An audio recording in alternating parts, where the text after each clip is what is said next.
Shalom semua, selamat pagi untuk kita semua ya nak. Miss Debbie kembali lagi dengan mengajarkan mata pelajaran bahasa Indonesia dengan subtema 3, menyayangi tumbuhan. Nah, tumbuhan ini sangat bermanfaat bagi manusia dan juga hewan ya. Tumbuhan akan memberikan manfaat apabila subur dan sehat. Maka, kita harus selalu menyayangi tumbuhan. Nah, tumbuhan itu harus kita rawat supaya dia bertumbuh dengan baik dan tumbuh subur dan juga sehat. Coba kalian perhatikan bab 3 ini halaman 65. Mari kita amati bersama gambar-gambar berikut ya. Nah, gambar 1, nah kita lihat dia sebut saja namanya Pak Jamal. Ya, dia sedang menanam pohon pisang ya nak ya. Ketika kita menanam pohon pisang, kita harus siap untuk menyiramnya, membersihkan hamanya maupun memupukkannya juga supaya dia tumbuh subur dan sehat serta sehat dimakan. Nah, lalu gambar kedua ya, Pak Jamal sedang memanen buah pisangnya. Jadi pada gambar ini terlihat hanya satu pohon pisang Pak Jamal ya. Jadi dia tidak membutuhkan bantuan orang lain untuk memanen. Dia bisa melakukannya sendiri supaya menghemat biaya ya. Nah, lalu gambar yang ketiga apa?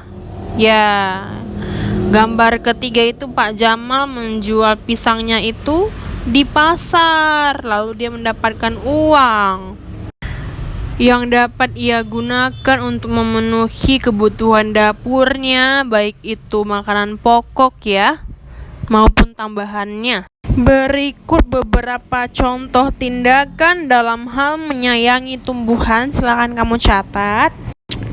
Number 1, menyirami tanaman setiap hari secukupnya. Kenapa demikian ya? Karena tumbuhan juga sama halnya dengan manusia, membutuhkan nutrisi dan makanan setiap hari. Kalau manusia tidak makan 3 kali sehari, dia mungkin kadang akan lemas dan akan turun berat badannya. Kalau tumbuhan bagaimana? Mungkin buahnya tidak banyak ya, atau daunnya kering dan layu gitu. Yang kedua, tidak mencabut daun tanaman. Jadi jangan kita cabut daun-daun pada tanaman karena itu akan merusak tanaman itu. Yang ketiga, rajin memberi pupuk secara rutin. Nah, jadi pupuk ini adalah makanan pada tumbuhan ya. Tumbuhannya tidak akan memberikan kita banyak buah jika kita tidak memberinya makan. Yang keempat, memangkas hama yang menjalari tanaman tersebut. Contohnya rumput ya. Nah, jadi itu harus kita cabut supaya pupuk yang kita berikan dimakan oleh tumbuhan kita, bukan rumput yang makan. Juga rajin menanam banyak tumbuhan di sekitar kita. Kalau kita punya lahan yang cukup, misalnya halaman kita sedikit luas gitu ya, jadi bisa kita tanami misalnya cabai rawit di pot. Nah, jadi kalau kita membutuhkan cabai tinggal dipetik aja gitu. Tanamilah lahan-lahan kosong kita dengan tanaman muda yang cepat panennya, cepat dipetiknya gitu. Kita masuk ke latihan. Latihan kamu ada pada halaman 69, aktivitas 1 ya. Coba dibaca teks percakapan mengenai tumbuhan berikut, lalu kamu jawab pertanyaan di bawahnya ya.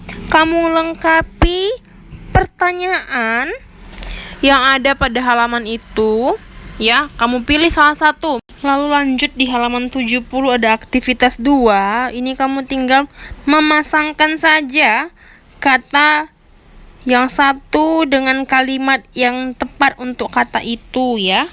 Misalnya kata penyiraman. Kira-kira ini dipasangkan kemana dia? Supaya apa? Ya, kita pilih yang terakhir ya. Penyiraman itu untuk menjamin ketersediaan air di tanah yang akan diserap oleh tumbuhan. Oke. Nah, untuk kata-kata yang lain silahkan kamu pasangkan, tersisa 3 lagi. Oke, Miss tunggu hasil kerja kamu. Baiklah, selamat mengerjakan. Sampai nanti lagi ya nak di materi selanjutnya. Shalom.